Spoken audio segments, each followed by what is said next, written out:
baru mulai kemarin itu udah turun karena air besar kan. Iya. Berarti sana tiangnya juga ikut ambil yang macam sebelah sini. Belum sekarang cuman itu karena pengaruh air terlalu besar itu, dan itu tuh hentakannya kan nggak bagus. Menipis fondasi jembatannya. Iya.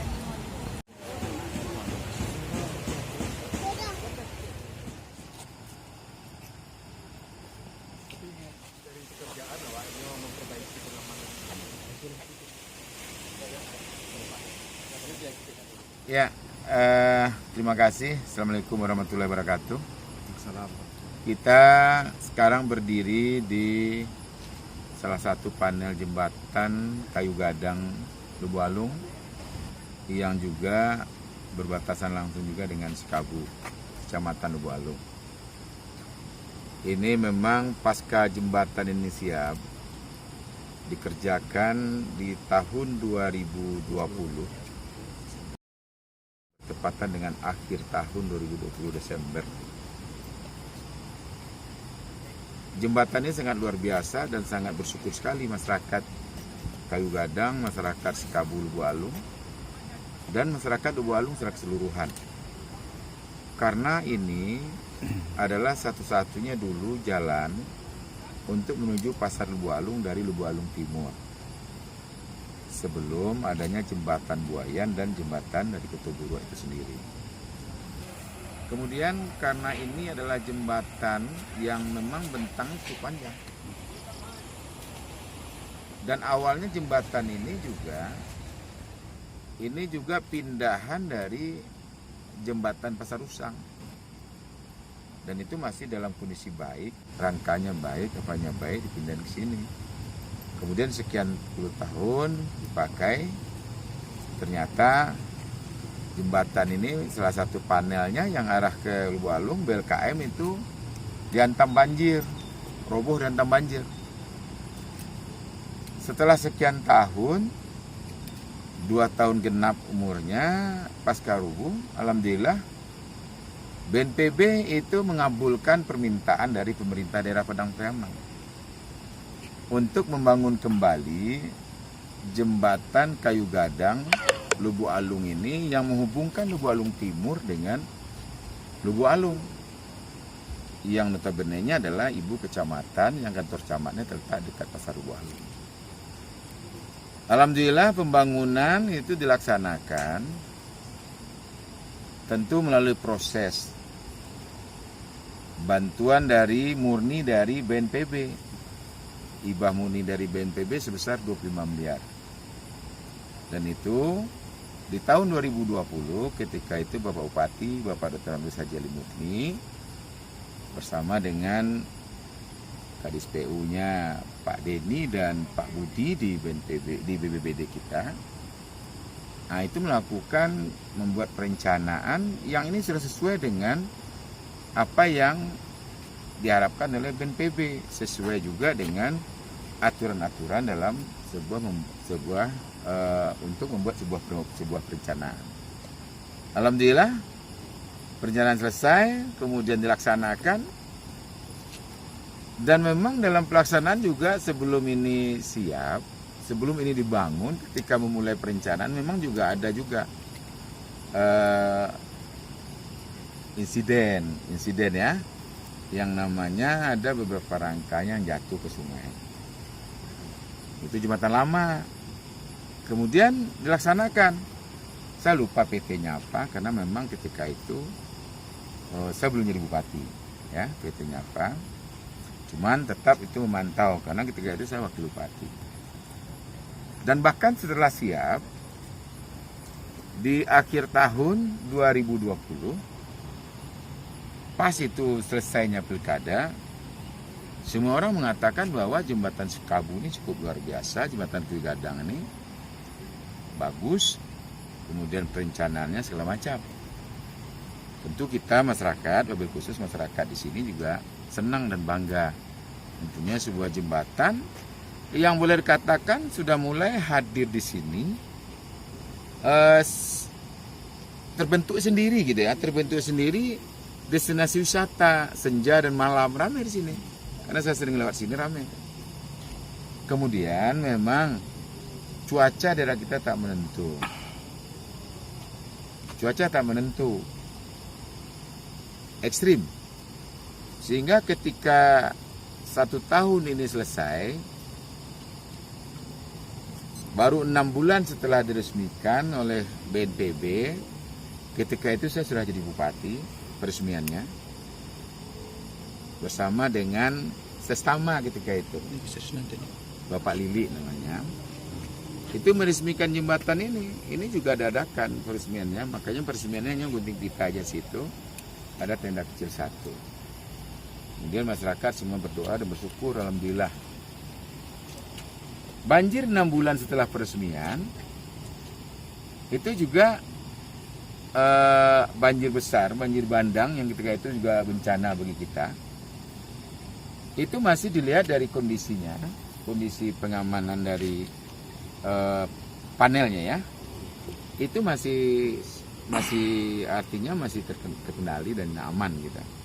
Kemudian banjir lagi, ketika banjir itu yang memutuskan jalan Lakua Uba ya, bukan Lakua Uba, Lakua Landia di Kayu Mudo, Januari tahun 2023 ini, jembatan ini juga panelnya juga tergerus. Padahal pembangunan jembatan ini, panelnya itu sudah di belakang abutmen lama, pilar-pilar yang di belakang pilar yang lama. Jadi ternyata berselang beberapa bulan, tepatnya di hari Sabtu kemarin yang hujan 24 jam, kemudian Padang Braman kembali dilanda bencana. Beberapa daerahnya, beberapa titiknya itu ada musibah.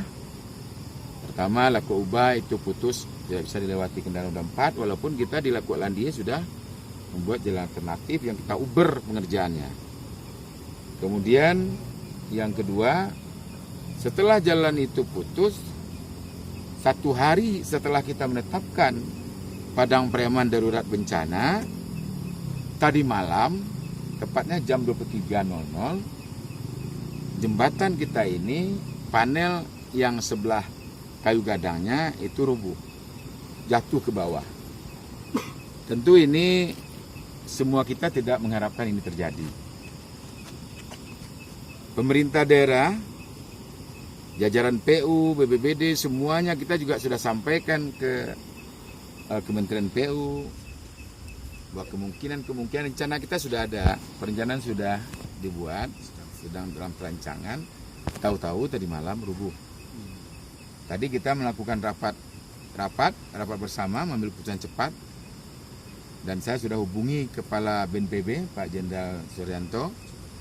Beliau sudah respon, sesegeranya itu ajukan lagi. Dan kita dalam jangka waktu 14 hari, ya, 14 hari kita menetapkan tanggap darurat bencana. Sebelum itu insya Allah perencanaan kita selesai, kita antarkan langsung kepada BNPB. Nah, tentu kita berharap tahun ini ada respon dan bisa dikerjakan. Termasuk beberapa titik yang ada yang jembatan Sungai Sadah yang di Pulau Lang juga putus 1, Anyut juga, kemudian juga Kulie, kemudian juga jalan Lakua Uba, kemudian juga di Gasan, juga di Padang Jajaran, juga di Kecamatan Gasan. Nah itu sudah kita rapat kilat untuk membuat segeranya perencanaannya. Sehingga nanti apa yang kita harapkan, masyarakat harapkan, itu sesegeranya itu bisa kita harapkan respon langsung dari Kepala BNPB. Kemudian tadi malam, jam 1 malam saya telepon Pak Gubernur. Tapi mungkin udah tidur, dan diangkat. Dan saya langsung juga untuk kirimkan gambar-gambarnya, dokumen-dokumennya, kondisi yang terjadi di Padang Priaman. Ya. Kebetulan saya kemarin hari Minggu saya siaran di lapangan bersama dengan pihak-pihak terkait, Sekda, PU, BPBD semuanya, Dinas Sosial. Kemudian kemarin saya terjun lagi ke melihat lokasi-lokasi bekas banjir yang sudah mulai mengering. Ternyata ada juga masjid kita yang halamannya yang katakanlah berantakan semua, digerus oleh air deras itu di Tanjung Medan. Kemudian juga sampai kemarin sore di Tapaki itu genangan air masih terjadi, tapi kita ngantar nasi situ. Artinya kita membuat posko dan dapur-dapur umum yang langsung dilaksanakan oleh kita bersama-sama. Dinas Sosial, kemudian Basnas, masyarakat, PKK-nya, semuanya untuk membantu. Di 67 titik itu kita laksanakan. Di 17 kecamatan di Kabupaten Padang Pariaman itu 67 titik itu jujur saja yang paling banyak itu di daerah Kecamatan Ulakan Tapakis. Kemudian kita juga sudah menyelesaikan. Saya baru menandatangani surat yang namanya permohonan dari masyarakat yang telah disampaikan oleh Pak Gubernur. Ketika Pak Gubernur datang banjir Januari kemarin, beliau datang memberikan bantuan pangan, beras sekitar 300 tonan ya, atau lebih ya. Itu Pak Gubernur di hadapan seluruh lapisan masyarakat Ulakan itu mengatakan pemerintah provinsi akan siap membantu menyelesaikan masalah ini dengan melakukan normalisasi Batang Ulakan dengan catatan tanah-tanah Bapak Ibu semua itu Bapak Ibu serahkan tanpa ganti rugi, dibuatkan berita acaranya. Ada juga mengatakan ini dekat jalan tol, kita nggak nyalahkan. Tadi saya rapat dengan KKI juga. Jadi kita tidak salah siapa-siapa, yang penting adalah bencana, kita berusaha semaksimal mungkin lagi untuk bisa menyelesaikan persoalan atau musibah yang terjadi yang notabene-nya juga bisa menghambat. Nah, ini menghambat laju pertumbuhan ekonomi kita di daerah Lubuk Alung Timur ini. Memang sudah ada sekarang, jalan sudah kita udik juga ke arah Buayan, Peburua. Kemudian mungkin teman-teman dari kawan-kawan media lihat tadi jalan dari simpang Menstadion arah ke Kayu Gadang hancur. Nah itu udah janji, sama dengan jalan kantor kita, pihak KAI janji selesai ini flyover ini dia akan kembali mengaspal dengan catatan juga dia akan menambah 1 meter kiri kanan. Nah tentu kita juga masyarakat juga menyiapkan. Ini nanti memang akses ke tol, ke pinggiran tol atau ke flyover tol itu jalannya bisa bus berselisih gitu. Nah, sehingga nyaman masyarakat. Terus itu kita berharap pada seluruh lapisan masyarakat, baik ranah dan rantau, mari kita bersama-sama untuk bagaimana bisa mempercepat pembangunan jembatan Kayu Gadang ini. Teman-teman media juga kita harapkan untuk memberikan masukan-masukan, juga laporan-laporan yang kadang-kadang memang kita tidak sampai kita dulu. Hari ini kejadian kita belum sampai semua titik. Kemarin itu kita Bupati, Sekda, Wakil Bupati, OPD itu kita bagi ruas untuk melihat lokasi-lokasi yang terkena bencana. Nah tentu kita ini juga berasumsi ini adalah berkemungkinan ujian buat kita, dan tentu kita juga bagaimanapun semua masyarakat kita ajak untuk profesi, kita ajak untuk bersama-sama berdoa, dan kita ajak untuk bagaimana bisa meningkatkan ibadahnya dan melaksanakan kegiatan-kegiatan yang kemungkinan bisa berimbas kepada fasilitas-fasilitas umum, termasuk juga bagi pengusaha-pengusaha yang kita sangat terkenal sekali di Padang Pariaman, di perusahaan Galian C kita. Perusahaan Galian C kita ajak juga. Bagaimana itu tempat usahanya itu adalah ramah terhadap masyarakat. Tidak ada gangguan, tidak ada dampak, dan dia beruntung. CSR-nya juga bisa diraih masyarakat kita. Pak, ya. Yang pertama kita percepatan melakukan perencanaan yang jembatan ini. SK tanggap darurat itu berakhir, ini sekarang udah jalan 3 hari. 2 hari ya, 3 hari nggak, sehingga waktu hanya 11 hari lebih efektif. Saya minta tadi, rapat tadi, PU 1 minggu paling lambat selesai membuat perencanaan. Kemudian di jembatan di Jalan Laku Ubah itu insya Allah perencanaan hampir clear, minggu depan mungkin tayang, kita tender. Termasuk juga itu jalan pengaspalan jalan yang ke Kayu Mudo yang kita lihat kemarin, termasuk juga sambungan juga ke arah Kayu Mudo juga. Itu target kita di dalam bulan Juni Juli udah bisa dikerjakan, maka Agustus sudah bisa diselesaikan itu ya. Itu untuk di jalan menuju Kampung Iri itu. Kampung Iri itu. Jadi karena semua tergenang air, sehingga kita memasuk makanan, memasuk nasi dari nasi bungkus rumah makan dan juga nasi kemasan yang ditaruh air dingin dia langsung matang. Nah itu tagana kita yang bekerja. Jadi kita berkolaborasi semua. Bupati, Wakil Bupati, Sekda, UPD terkait, mobil khusus, ada BBBD, PU, kemudian Basnas, Sosial, kemudian juga Kesehatan dan PKB. Karena bagaimanapun musibah ini tentu dampak-dampaknya banyak. Kalau dibiarkan kena banjir, kedinginan segala macam, nanti penyakit juga datang lagi. Nah itu makanya kita berdayakan semua, termasuk kesehatan. Ya, mungkin himbauan terhadap masyarakat Yang tinggal di bantaran kali, bantaran sungai, mari kita untuk mengungsi sementara. Kemudian bagi yang di bawah kaki bukit atau pegunungan, bagaimanapun jalan rengkah itu, bukit rengkah kita nggak tahu. Mari kita juga untuk mengungsi sejenak ketika memang cuaca itu tidak berpihak pada kita. Apakah hujan, apakah badai. Hari ini itu juga terjadi musibah menghantam kita. Puting beliung. Beberapa sekolah, beberapa rumah-rumah penduduk, sengnya dan terbang, bahkan gubah masjid di Sungai Abang itu terbang ke jalan. Pun itu anggarannya berapa? Dan itu tidak hanya sini aja, di beberapa titik. Ada 67 titik, tapi yang vital-vital, tentu seperti jalan putus, jembatan putus, kemudian yang normalisasi. Mungkin itu yang himbau masyarakat untuk lewat ke jalur akses Buayan dan akses Kotoburua. Tadi malam kita sudah rapatkan dengan Wali Nagari dan Camat. Di sini, di warung ini. Kita rapatkan tadi malam. Kita di sini sampai setengah 4 ya.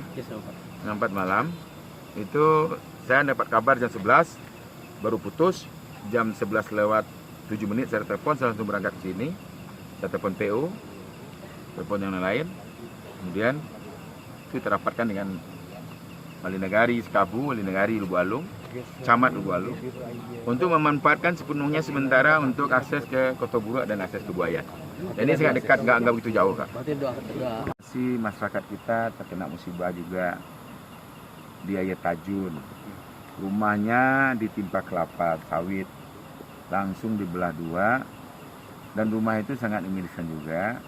Saya sampaikan memang dia mendapatkan beberapa bantuan, baik BLT maupun PKH kalau nggak salah juga ada dapat. Dan kemarin Malang nak dapat pula, Mujin nak dapat dia raya. Malang dapat dinyo. Keluarga anak 7 orang, 60 yang gadang cacat pula. Satu-satu yang sekolah, selebihnya nggak sekolah SD aja, ada nggak tamat. Karena memang payah hidupnya. Dan kita kunjungi langsung kemarin. Tadi malam jam 2 malam. Jam 2 kita kunjungi.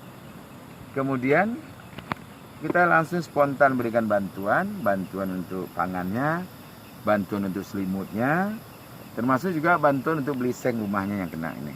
Dan itu spontan. Dan kebetulan atas mobil saya itu selalu ada beras 8 karung. Yang kebetulan saya diberikan oleh Pak Rizal Aziz, ya, itu 5 ton beberapa hari yang lewat, dan itu saya putar semua. Karena jakat dia.